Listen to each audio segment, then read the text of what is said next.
자, 오늘은 로마서 12장 세 번째 시간입니다. 로마서 12장은 왜 써 있냐면요. 거듭난 사람들이 이렇게 힘들게 뭔가를 해라 라고 한 것이 아니라 로마서에서는 너희들이 꽃으로 진짜 생화로 폈으면 꽃이 피면은 자연스럽게 향이 나겠죠. 그리고 열매가 열리고 이게 자연스럽게 나타나는 현상이라는 거예요. 그래서 만약에 우리가 돌아보면서 로마서 12장부터 내 삶 속에서 이게 나타나지 않는다면 다시 로마서 1장부터 로마서 8장까지 다시 경험해라. 이걸 우리한테 주는 내용입니다. 근데 우리는 착각을 하고 있죠. 나는 생화로 지금 꽃이 펴 있어. 근데 향이 안 나. 열매도 안 열린다. 그러면 이거는 생화가 아니고 조화라는 거죠. 그래서 우리한테 바울 형제는 거듭났는지 안 났는지를 항상 자기가 체크하면서 삶을 살라는, 그래서 우리한테 로마서 12장부터 거듭난 사람한테는 어떤 열매가 열리고 향이 나는지를 알려주시는 거죠. 오늘은 거듭났다는 증거 중에 하나가 바로 하나 이상의 은사가 주어진다는 거예요. 근데 나는 은사가 없어요. 그러면 한번 체크해 보라는 거죠. 당신이 정말 거듭났는지. 그래서 우리한테는 누구나 다 은사가 있어요. 그래서 이 교회에서 또 외부에서 그 은사대로 사람들이 그 은사의 향기를 보고 찾아온다라는 거예요. 그 은사가 어떤 것인지 오늘 좀 자세히 아는 시간을 가져보도록 하겠습니다. 자, 거듭났다면 한 개 이상의 은사가 주어진다. 없다면 한번 깊이 생각해 보자는 거죠. 로마서 12장 6절입니다. 우리에게 주신 은혜대로 받은 은사가 각각 다르니 혹 예언이면 믿음의 분수대로, 혹 섬기는 일이면 섬기는 일로, 혹 가르치는 자면 가르치는 일로, 혹 권위하는 자면 권위하는 일로, 구제하는 자는 성실함으로, 다스리는 자는 부지런함으로, 긍휼을 베푸는 자는 즐거움으로 할 것이니라. 네, 지금 여기에서 받은 은사가 각각 다르다라고 이야기를 해요. 그래서 각각 다른 이유는 이게 합쳐지면 하나의 몸이 된다라는 거예요.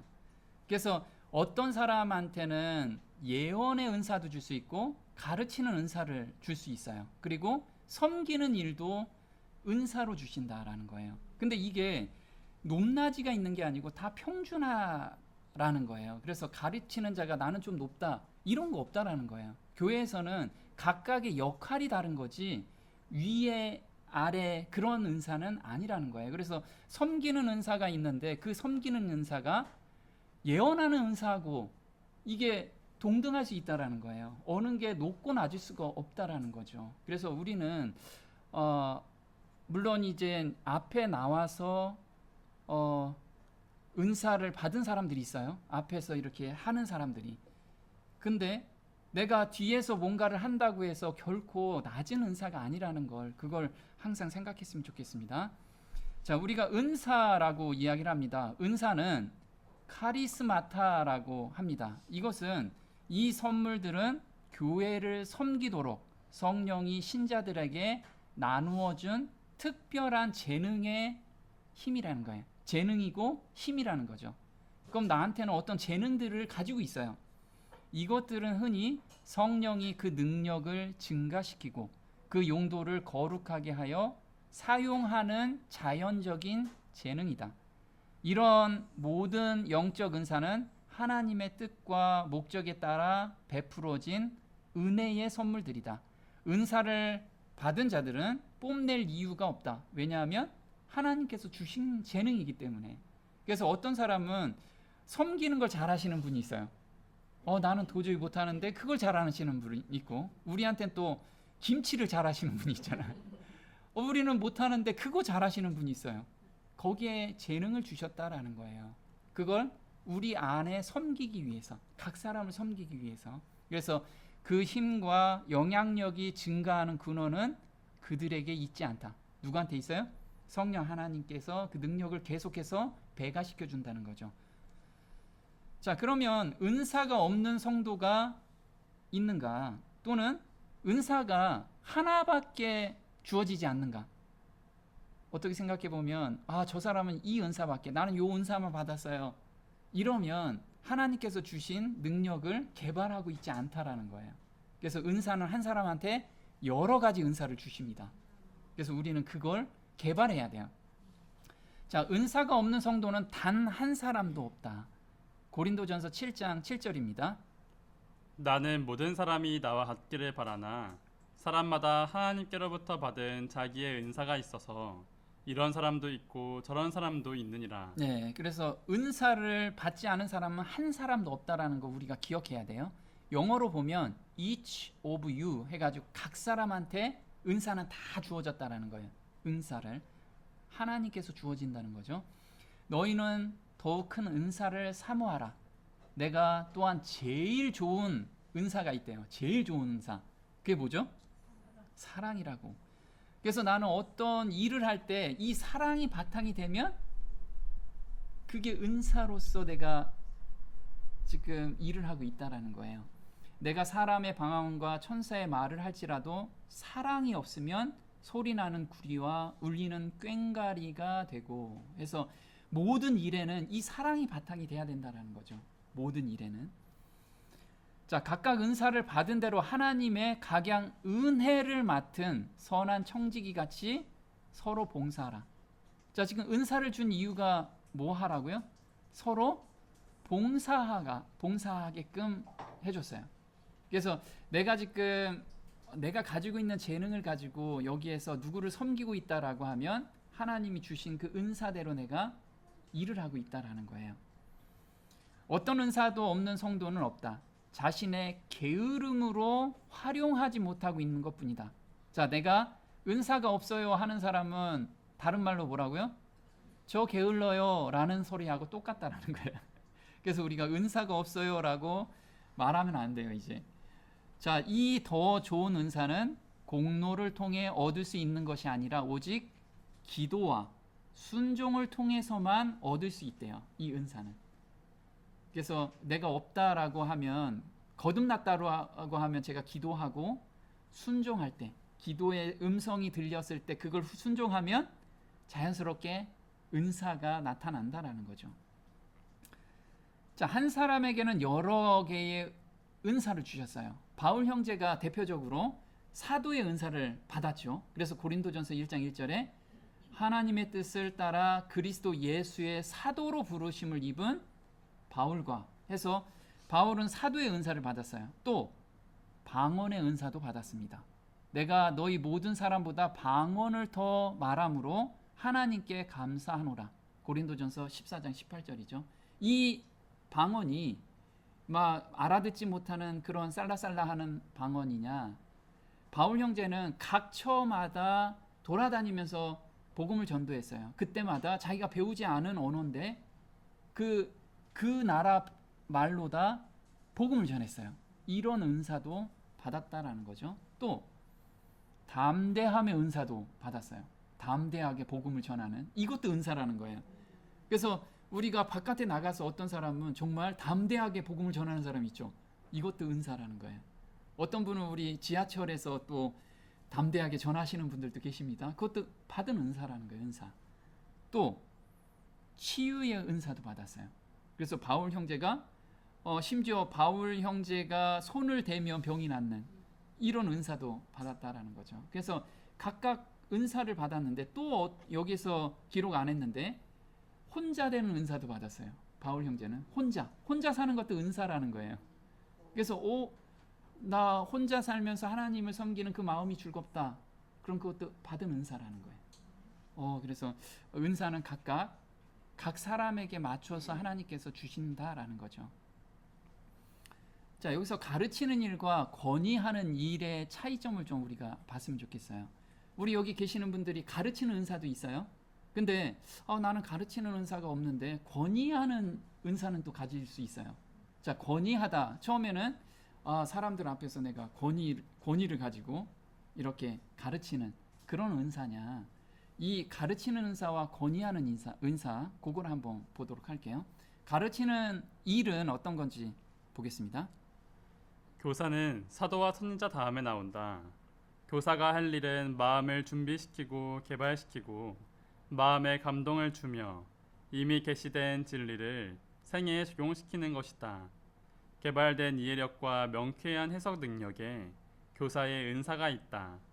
이것들이 아볼로에게 큰 능력을 준 자질이었다. 네, 아볼로는 이 은사를 받았는데 진리를 생애에 적용시키는 것인데 명쾌한 해석과 능력을 가지고 있어요. 그래서 진리를 전할 때 이해가 잘 돼. 이거는 가르치는 은사라는 거죠. 그럼 나는 그거 없는데요. 그럼 우리는 권위하는 은사를 받을 수 있어요. 권위하는 은사는 어떤 건지 볼게요. 가르치는 자는 복음 진리를 선포하는 반면 권위하는 자는 진리를 들은 자로 하여금 자신의 삶 속에서 복음에 순종하게 하려는 목적으로 마음과 의지에 구체적으로 영향을 미친다. 네. 자, 가르치는 거는 이해력을 돕는 거고, 그 다음에 권위하는 건 삶 속에서 마음으로 깨닫게 해주는 거예요. 그래서 우리가 형제 사랑하는데 내가 김치를 열심히 해가지고 너무 즐겁게 해요. 그건 사람들이 볼 때, 저 은사를 너무 잘 쓰잖아요. 근데 힘든 것도 아니고 너무 즐겁게. 그럼 나도 어떤 은사를 좀 받고 싶은 그 마음에, 머리는 깨달았는데 마음에 그게 이제 막 새록새록 생긴다. 그러면 그게 권위하는 일을 지금 하고 있는 거라는 거예요. 그래서 내 삶 속에서 그걸 실천하고 어떤 사람이 그 사람의 삶을 보고 자기가 깨달았어. 그렇게 하고 싶어. 그럼 우리는 권위하고 있는 일을 하고 있다라는 거죠. 그래서 내가 정말 가르치는 일에 은사가 없다면 권위하는 일을 우리는 가져갈 수 있다라는 거죠. 자, 게으름은 성령에 대항하는 것이다. 이게 되게 무섭죠. 로마서 12장 9절입니다. 사랑엔 거짓이 없나니 악을 미워하고 선에 속하라. 형제를 사랑하여 서로 우애하고 존경하기를 서로 먼저 하며 부지런하여 게으르지 말고 열심을 품고 주를 섬기라. 예, 우리한테 지금 바울 형제가 부탁하는 것이 부지런하여 게으르지 말고 열심을 품고 주를 섬기래요. 그럼 여기서 게으르다라는 뜻을 보면요, 원어로는 오크네로스라고 해요. 게으른, 태만한, 다른 말로는 걱정하는. 그래서 걱정해서 한 발을 못 떼요. 우리가 어떤 걸 하고 싶은데 걱정이 태산 같잖아요. 그 태산에 눌려서 한 발자국도 못 움직이는 거, 이것도 게으르다라는 걸 이야기하죠. 자, 귀찮아서 일하기를 그만두는 잠언 20장 4절 말씀, 또는 의도를 행동으로 옮기지 않는 게으른 사람을 묘사한다.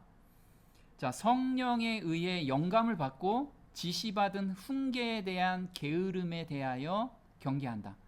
육체의 게으름에 대한 부추김에 굴복하는 것은 그리스도인에게 있어서 그들에게 자기 자신을 이기게 하시고 이길 의무를 부과하시는 성령에 대항하는 범죄이다. 그래서 우리는 성경을 읽고 교제를 하다 보면 나 이거 해야지. 내일부터 뭘 해야지. 이런 마음이 생기잖아요. 그런데 핑계가 돼. 그 다음부터 핑계가 막 생각나죠. 이것도 성령에 거역하는 죄라는 거예요. 그렇게 마음에 감동이 됐으면 기도하고 계속해서 하려고 노력해야 된다는 거죠. 보겠습니다. 하나님께서는 당신의 사업에 게으른 사람들을 사용하지 않으신다. 하나님께서는 사력있고 친절하고 상냥하고 열심 있는 일꾼들을 원하신다. 면밀한 근면성과 시간을 아낄 줄 아는 습관을 갖지 못한 사람들은 규칙적이고 민활하게 활동할 수 있도록 일정한 규칙들을 세워야 한다. 네, 여기서 보면 하나님의 일도 천방지축인 사람들이 있어요. 그 기분 따라서 깨달았으니까 이건 빨리 해야지. 이렇게 천방지축인 사람을 사용할 수가 없어요. 왜냐하면 근면하고 성실한 사람을 사용하신다는 거예요. 이거는 삶 속에서 습관으로 형성된 거. 우리가 아침에 일찍 일어나서 만약에 기도하고 성경 보고 하나님께 하루를 온전히 드리는 그런 습관을 들이면서 하루를 시작하고, 이런 걸 몸에 밴 사람들이 있죠. 이걸 품성이라고 합니다. 이렇게 품성이 다져진 사람들을 하나님께서 쓰셔야지만 하나님께 영광이 되고 사람들에서 그 사람 볼 때 하나님께 영광을 돌릴 수 있는데 천방지축으로 그때그때마다 막 하게 되면 사람들은 그걸 통해서 하나님께 영광이 안 되기 때문에 그런 거죠. 은사를 발견 못했다는 것은 게으르다는 증거다. 이게 에베소서 5장 14절입니다. 그러므로 그분께서 이르시기를 너 잠자는 자여 깨어서 죽은 자들로부터 일어나라. 그리스도께서 내게 빛을 주시리라 하시느니라. 시간을 되찾으라. 날들이 악하니라. 그러므로 너희는 지혜 없는 자가 되지 말고 오직 주의 뜻이 무엇인지 이해하라. 술 취하지 말라. 거기에는 과도함이 있나니 오직 성령으로 충만하라. 여기서 보면 술 취하지 말래요. 자, 술 취한다라는 건 술 한 잔 마시면 술이 취해지나요?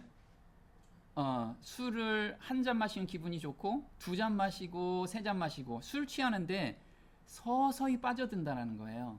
그럼 게으름도 서서히 빠져든다는 게 게으름이. 그래서 하나님의 뜻을 발견을 못해요. 결국은 성령의 음성에 민감하게 반응해야 되는데 점점 무뎌져 가지고 나의 삶 속에서 이게 하나님 뜻인가? 내가 지금 하나님 뜻을 잘 모른다고 하면 이렇게 술 취하고 있다라는 거예요. 뭔가 빠져 있는 거예요. 세상에 빠져 있거나 생각에 뭔가를 빠져 있기 때문에 하나님의 뜻을 발견하지 못하고 있다라는 거예요. 이건 게으르기 때문에 그런 거예요. 게으름. 자, 게으름에는 핑계가 항상 있다. 근데 유대 격언에는 게으른 자는 선지자래요. 선지자. 훈계를 잘해서. 게으른 자는 자기는 활동 못 하는데 훈계하죠. 당신 이거 해야지, 저거 해야지. 그래서 이게 빗대어서 말하는 거죠. 게으른 자는 선지자다. 다 알아. 다 알고 자기가 다 재판장이야. 이게 게으른 자라는 거예요. 그래서 게으른 자는 말하기를 사자가 밖에 있은즉 내가 나가면 거리에서 찢기겠다 하느니라.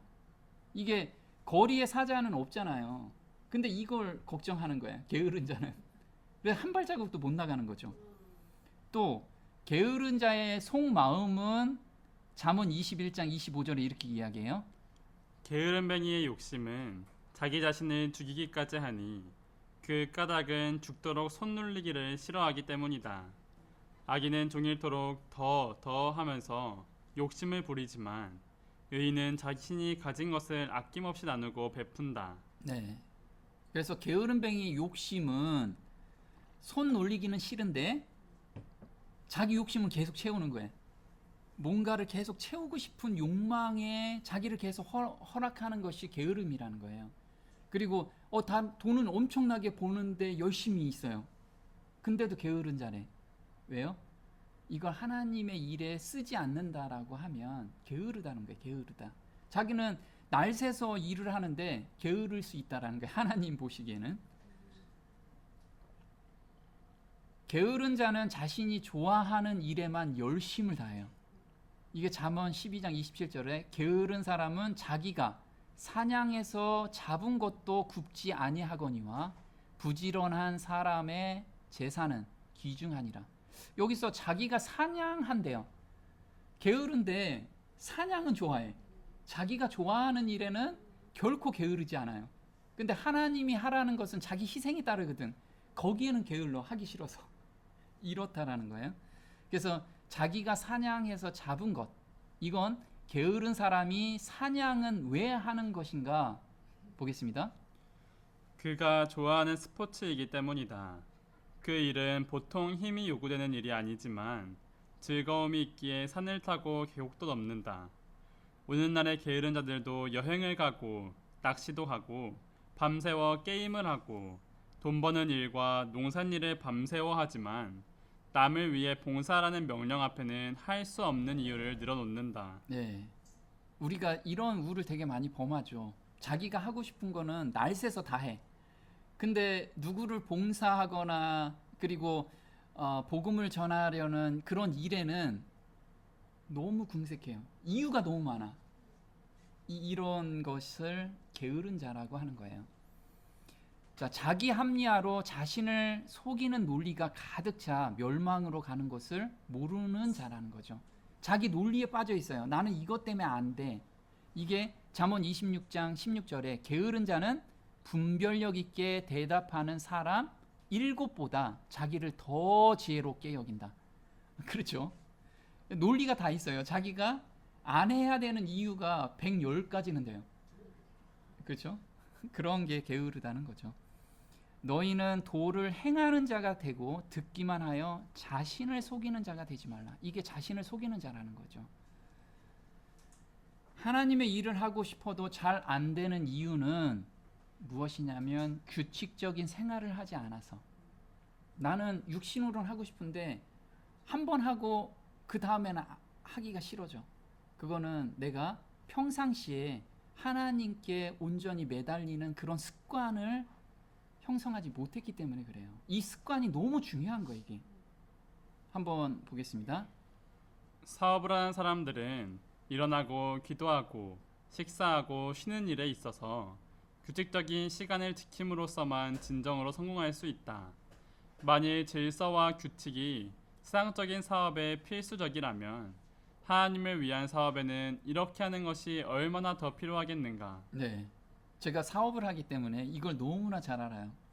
저는 그 시간에 맞춰서 일어나고 그 시간에 맞춰서 생각을 하고 그 시간에 맞춰서 출근을 하고 이게 저는 굉장히 짜임새 있게 몸에 뱄어요. 그게 전혀 불편함이 없어요.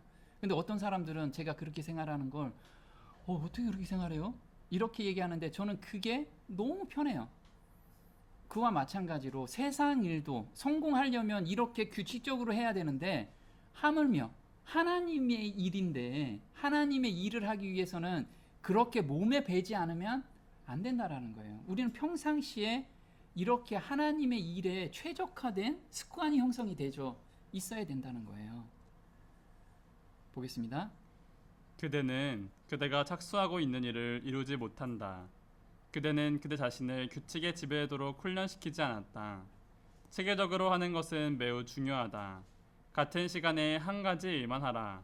그리고 그것을 잘 해내고 그대가 두 번째 일을 착수하기 전에 그것을 끝마치라. 그대는 규칙적인 기상과 기도와 식사 시간을 가져야 한다. 많은 사람들은 침실에서 귀중한 시간들을 허비한다. 그렇게 하는 것이 자연적 성향을 충족시켜주고 또한 노력을 요하는 일이 없기 때문이다. 아침에 허비된 한 시간은 결코 회복될 수 없이 잃어버림 받은 시간이다. 네, 우리는 첫 출발이 좋아야 끝도 좋다고 하잖아요. 하루의 시작을 어떻게 시작했느냐에 따라서 하루가 달라질 수 있어요. 그 하루를 우리는 하나님을 만나고 하나님께 하루를 온전히 헌신하는 그 기도로 시작하는 것과 바쁘게 하루를 그냥 시작하는 것과는 천지 차이라는 거예요. 이게 습관화가 된 사람들은 하나님의 일을 할 수가 있다라는 거예요. 그렇지 않으면 기분 따라서 하는 거예요. 기분 따라서 하나님 일을. 어떤 소망이기에 환난을 참고 즐거워하는가? 12절에 소망 중에 즐거워하며 환난 중에 참으며 기도에 항상 힘쓰며. 자, 거듭난 사람들한테는 소망이 생겼어요. 드디어. 이게 어떤 소망이냐? 시편 84편 2절에 이렇게 나옵니다. 내 영혼이 여호와의 궁정을 사모하여 쇠약하며 내 마음과 육체가 생존하시는 하나님께 부르짖나이다. 주의 궁정에서 한 날이 다른 곳에서 첫날보다 나은즉 악인의 장막의 거함보다 내 하나님 문지기로 있는 것이 좋사오니 만군의 여호와여 주께 의지하는 자는 복이 있나이다. 네, 지금 여기서 시편 기자가 고백하는 것이 여호와의 궁정을 사모하는 것 때문에 쇠약해졌대요. 그게 너무 매일 생각하고 있어서. 우리도 이걸 생각하고 있어야겠죠? 근데 대화를 해보면 저 하나님과 같이 사는 영원한 삶, 그리고 그 천국에 대한 저는 소망을 항상 가지고 있어요. 이렇게 말로 하는 사람들 되게 많죠. 그런데 행동에서는 그게 아니라는 것을 드러낼 수가 있어요. 그래서 어떤 행동이 나와야지만 내가 그 소망 가운데 있는지, 내가 속고 있지는 않은지 그걸 한번 봤으면 좋겠어요. 자, 여호와의 궁정을 사모하고 있는지 어떻게 알 수 있는가? 기도하고 찬양 드리고 예배 드리는 것이면 충분하지 않은가? 우리가 이렇게 생각하잖아요. 또 나는 저기 천국 항상 소망하고 있어요. 이렇게 얘기하고 있잖아요. 근데 정말 그럴까? 자, 주의 궁정을 사모하는지 안 하는지 삶에서 점검하는 방법이에요. 내가 정말 주의 궁정을 사모하고 있는지. 자, 주를 향하여 이 소망을 가진 자마다 그의 깨끗하심과 같이 자기를 깨끗게 하느니라. 요한 1서 3장 3절이에요. 자, 이 소망을 가진 자는 어떻게 살라고요? 그의 깨끗하심과 같이 자기를 깨끗하게 하는. 오늘 내가 예수님의 예수 믿음 가운데 도달하기 위해서 오늘 내가 죄와 싸우고 있느냐, 여기에 따라서 내가 지금 궁정을 사모하느냐 안 하느냐, 이게 달려 있다라는 거예요. 말로만 하느냐 아니면 정말 삶 속에서 이게 드러나느냐. 자, 첫 번째, 습관적인 죄 가운데 계속 머무르고 있는 자. 저는 육신이 연약해서 어쩔 수 없어요. 저는 기도하고 회개하고 그 다음에 다시 용서함 받고 또 죄에 빠지고. 자, 이런 가운데서 살고 있는 자는 주의 궁정을 말로만 사모하고 있다라는 거죠. 자, 남을 비방하는 죄, 소근소근하는 죄, 자신의 기준으로 남의 단점과 행동을 이해 못하고 자기 중심으로 강요하는 죄, 이런 죄에 계속 빠지고 있어요. 또 회개하고 빠지고 회개하고 빠지고. 그러면 아직 말로만 궁정을 사모하고 있다라는 거죠. 두 번째, 주변에 구원받는 사람 또는 전도하는 사람이 하나도 없는가. 자, 빚을 온전히 받지 못했다는 증거다. 즉 거듭나지 못했다는 증거예요. 이게 거듭났다라고 하면 어떤 만나는 사람한테도 영향력을 준다 이거예요. 왜냐하면 꽃이 폈으면 향이 나야 되잖아. 그리고 열매가 열리는 건 자연스러운 거라는 거예요. 내가 향이 내야지 하면서 향수 뿌리고 다니는 게 아니라는 거죠. 자체 발산되는 거예요. 이게 그 발산이 없다면 생각해 봐야 된다라는 거죠. 자, 기도하면서 죄를 짓고 죄를 지으면서 기도하고 있는가 보겠습니다. 믿음을 고백하는 많은 사람들은 진정한 회심이 무엇인지 알지 못한다. 그들은 예수 그리스도를 통한 아버지와의 교통을 경험하지 못하기 때문에 마음을 거룩하게 하는 하나님의 은혜의 능력을 결코 느끼지 못했다. 기도하면서 죄를 짓고 죄를 지으면서 기도하는 그들의 생애는 악의와 속임과 질투와 시기와 이기심으로 충만해 있다. 네, 왜 이렇게 기도하고 죄에 빠지고 또 기도하고 죄에 빠지냐면 그 생애에 뭐가 가득 차 있냐면 악의와 속임과 질투와 시기와 이기심에 가득 차 있다라는 거예요. 우리가 돌아봐야 돼. 그런 걸. 나는 그런 거 아닌 것 같은데 죄에 또 빠져 있어. 이런 문제가 있는 거예요. 우리는 정말 말씀 앞에서 솔직하게 나가야 돼요. 솔직하게. 또 보겠습니다. 이런 종류의 기도들은 하나님께 가증하다. 진실한 기도는 심령의 활력을 보증하고 생애를 감동시킨다. 그와 같이 자기의 소원들을 하나님 앞에 토로하는 자는 하늘 아래 어떤 것에 대해서도 마음이 비어 있음을 느낀다. 네, 그래서 이런 종류의 기도는 하나님께 가증하대요. 마음에 이 간절함은 없는데 그냥 내가 하나님께 천국 가고 싶어서 그냥 가증하게 드린다라는 거예요. 정말 우리는 그 내면 깊숙이 내가 지금 가지고 있는 이것을 없애달라고 기도하는 그런 신앙을 해야 돼요, 우리가. 자, 빚을 온전히 받지 못했다는 증거는 어떤 영혼에게도 영향을 주지 못하고 있다라는 거예요. 한번 보겠습니다. 만일 인간이 하나님과 협력하기만 한다면 하나님께서는 자기의 기쁜 뜻을 위하여 그 안에서 소원을 두고 행하게 하실 것이며 인간은 두렵고 떨림으로 그 자신의 구원을 위하여 일하게 될 것이다. 그대가 주의 도움을 보다 더욱 크게 깨닫지 못하는 이유는 너무 자기 중심적이기 때문이며 그대의 뜻이 하나님의 뜻편에 있지 않기 때문이다. 하나님을 섬기는 자와 섬기지 않는 자들 사이의 차이점은 결정적이지만 항상 분별되지는 않고 있다. 네, 자, 왜 다른 사람한테 영향을 못 주냐면 첫 번째, 자기 중심적이기 때문에 그렇다는 거예요. 자기 중심적. 두 번째는 그대의 뜻이 하나님의 뜻 편에 있지 않기 때문에, 자기 뜻 편에 있기 때문에 그래요. 자기 뜻대로 한다는 거죠. 자 나름대로 삶을 살고 있다라는 거예요.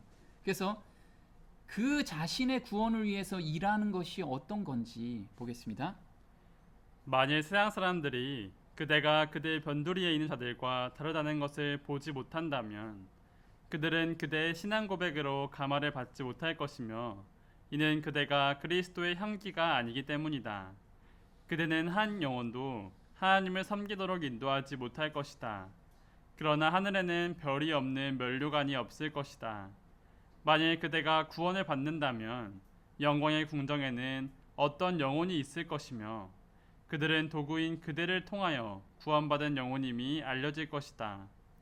그렇다면 왜 그대 주변에 있는 사람들의 마음을 진리로 감동시킬 수 있도록 주의 성령을 구하지 않는가? 네, 지금 여기서 명확하게 이야기를 하고 있죠. 신앙 고백에 감화를 받지 못할 것이다. 그럼 신앙 고백을 하고 있다라는 거예요. 맞죠? 나 그리스도 믿고 있어.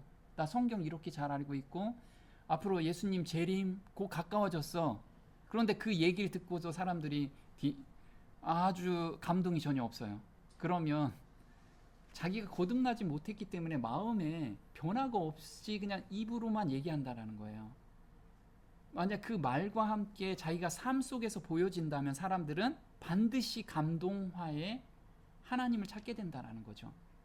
그래서 우리는 정말 내 상태가 어떤 건지 우리는 항상 점검하면서 가야 된다는 거죠. 평상시 준비한 자만이 쓸 것을 공급하고 손 대접할 수 있다. 13절에 성도들의 쓸 것을 공급하며 손 대접하기를 힘쓰라. 여기 힘쓰라라고 나와 있어요. 우리가 가끔 손님이 집에 한꺼번에 오잖아요. 한 번 반짝 준비해서 할 수 있어요. 그죠? 근데 매일 손님이 와. 그럼 어때요? 마음의 준비가 안 되면 힘들고 열불나죠. 힘들어 죽겠는데 맨날 와. 이거는 이때 성도들의 쓸 것을 공급하고 손 대접하기를 힘쓰는 건 매일 성도들을 섬겼어요. 매일. 그런데 기쁨으로 섬길 수 있다라는 거죠. 이거는 내가 거듭나지 않으면 할 수 없는 행위라는 거예요. 거듭나지 않으면. 형제 사랑하기를 계속하고 나그네 대접하는 일을 잊지 말라. 이렇게 하다가 자기도 모르는 사이에 천사들을 대접한 사람들도 있었느니라. 그래서 정말 내가 섬기는 사람 누가 와도 항상 집이 오픈되어 있거나 항상 섬기는 자세가 돼야 돼요. 요 사람은 골라서 언제 올 때만 섬기는 게 아니고 정말 누구가 와도 좀 편안하게 보낼 수 있는 그거는 마음에서 통하잖아요. 내가 불편하면 상대방도 불편해. 내가 편안하면 상대방도 편안하고 이건 속일 수 없는 거라는 거죠. 우리가 그런 심장파를 가지고 있어야 돼. 그런 심장파를요. 보겠습니다. 모든 선천적인 선물들은 귀중한 선물들로서 성화되어야 한다. 이것들은 주님께 봉사하기 위해 하나님께 바쳐져야 한다. 모든 사회적 이점도 재능이다. 이런 재능은 자신을 즐겁게 하거나 오락과 자기 만족을 위해 바쳐져서는 안 된다. 돈과 부동산들도 오직 주님만을 명예롭게 하기 위해 사용되어야 한다. 주님께서는 당신의 말씀으로 우리가 충실한 청지기로서 그분께서 맡겨주신 물건들을 잘 사용한다면 많은 축복을 받고 다른 이들에게 그 축복을 나누어 줄 수 있을 것이라고 맹세하셨다. 우리한테 주신 재능이 있고 돈이 있고 부동산이 있어요. 근데 그것이 내 거라고 생각하는 순간부터 사람들이 오면은 귀찮아. 근데 이게 내 것이 아니라고 생각할 때는 그냥 기쁘게 받아들일 수 있다라는 거예요. 그래서 내가 정말 내 돈 쓰는 게 너무 아까워. 그리고 우리 집을 개방하는 게 너무 아까워. 그럼 이게 내 거라고 지금 주장하기 때문에 그렇다라는 거예요. 우리는 그래서 여기 충실한 청지기로서 그분께서 맡겨주신 물건들을 잘 사용한다면, 그래서 우리는 청지기의 신분이라는 걸 항상 잊지 말아야 된다라는 거죠. 나는 재능이 없어요. 거듭난 자의 첫 번째 의무는 재능을 개발하는 것이래요. 재능을. 그래서 우리는 은사가 저는 항상 있습니다. 이런 고백해야 돼요. 지금 은사 개발 중에 있습니다. 이렇게 한번 보겠습니다. 우리의 온갖 능력을 개발하는 것이 하나님과 우리의 동포를 위해 해야 할 첫 번째 의무이다. 재능과 유용성이 날마다 자라나지 않는 자는 인생의 목적을 이루지 못하고 있는 자이다. 우리가 그리스도를 믿는다고 공언할 때 주님의 일꾼으로서 우리가 가능한 한 최고의 표준에 달하겠다고 맹세하는 것이다. 그러므로 우리는 우리의 능력으로 할 수 있는 최대의 선을 이루기 위하여 우리의 각 기능을 최대한 완전하게 개발해야 한다. 네. 그래서 각 사람한테 준 그 재능이 있어요. 그걸 최대한 개발해야 돼요. 최대한. 내가 하나님 섬겨야지 뭐 요것만 하지 요 정도만. 그게 아니고 그것에서 최대한으로 우리는 개발을 하고 그거 가지고 섬기는 거예요. 최고가 돼서 섬기라는 거예요. 거듭났다는 첫 번째 변화의 증거, 원수를 위하여 기도하게 된다. 자, 14절에 너희를 핍박하는 자를 축복하라. 축복하고 저주하지 말라. 이게 예수님의 사랑이죠. 이게 스데반이 받은 사랑이고 나타난 증거들이잖아요. 그러면 스데반이 받은 마음과 우리의 마음이 다르냐? 똑같다는 게 똑같아. 그럼 원수를 사랑할 때 내가 사랑을 받았구나. 마음이 변화된 거구나. 이걸 알 수 있다라는 거죠. 마태복음 5장 44절에 이렇게 나옵니다. 나는 너희에게 이르노니 너희 원수를 사랑하며 너희를 핍박하는 자를 위하여 기도하라. 이같이 한즉 하늘에 계신 너희 아버지의 아들이 되리니 이는 하나님이 그 해를 악인과 선인에게 비추게 하시며 비를 의로운 자와 불의한 자에게 내리우심이니라. 너희가 너희를 사랑하는 자를 사랑하면 무슨 상이 있으리요. 네, 우리한테 불가능한 일을 지금 이야기를 하고 계세요. 원수를 사랑하며 핍박하는 자를 위하여 기도하라. 이거는 우리가 우리 이성으로는 이거 불가능한 거예요. 비록 말로는 할 수 있는데 저 가슴 밑에서는 원수를 위해서 또는 나를 핍박하는 자를 위해서 기도가 안 나오잖아요. 근데 기도가 나온다라고 하면 나는 변화됐다라는 증거라는 게 이게 증거. 우리 원수가 어디에 가까이 있어요? 원수가 바로 가족들이 원수죠. 왼수 덩어리들. 그 왼수 덩어리들을 위해서 내가 기도가 나와야 돼요, 진짜. 자, 로마서 12장 17절에 아무에게도 악을 갚지 말고 모든 사람 앞에서 선한 일을 도모하라. 자, 여기서 선한 일을 도모한다. 이게 어떤 뜻인지 한번 보도록 할게요. 악을 악으로 욕을 욕으로 갚지 말고 도리어 복을 빌라. 이를 위하여 너희가 부르심을 입었으니 이는 복을 유업으로 받게 하려 하심이라. 그러므로 생명을 사랑하고 좋은 날 보기를 원하는 자는 혀를 금하여 악한 말을 그치며 그 입술로 괴유를 말하지 말고 악에서 떠나 선을 행하고 화평을 구하여 이를 쫓으라. 네, 선한 일을 도모한다라는 뜻은 뭐냐면 자기한테 악한 감정으로 무엇인가 피해를 주고 있어요. 그 사람한테 무엇을 하라고 지금 이야기하냐면 혀를 금하여 악한 말을 그치며 그 입술로 괴유를 말하지 말래요. 이게 우리가 나타나야 될 상황이에요. 근데 억지로 누른다고 이게 눌러지나요? 안 눌러져. 변화되지 않으면 안 눌러진다라는 거예요. 변화될 때까지 우리는 계속 기도와 헌신으로 이걸 변화돼야 돼요. 자, 우리가 계율이라는 뜻이 어떤 거냐면 돌로스라고 해요. 이건 미끼로 끌어들이다라는 뜻이거든요. 보겠습니다. 험담은 듣는 사람에게보다는 말하는 자에게 훨씬 더 중하게 내리는 이중의 저주이다. 분열과 분쟁의 씨를 뿌리는 자는 그 자신의 심령에서 치명적 열매를 거둔다. 나쁜 소문을 퍼뜨리는 자, 악을 추측하는 자는 얼마나 불행한가. 그는 진정한 행복을 알지 못하는 자이다. 네, 정말 진정한 행복을 모르는 자는 내가 속 시원해야 돼. 말을 안 하면 속이 답답해서 못 견뎌요. 주변 사람한테 그 사람 혼담을 막 얘기하고 심지어는 막 그 못된 말을 얘기하면 저주까지 막 해. 그래서 속이 시원하네. 이런 사람은 진정한 행복을 모르는 사람이라는, 하늘이 주는 행복을 모르고 자기 속 편하게. 우리가 이런 걸 하면 안 된다라는 거예요.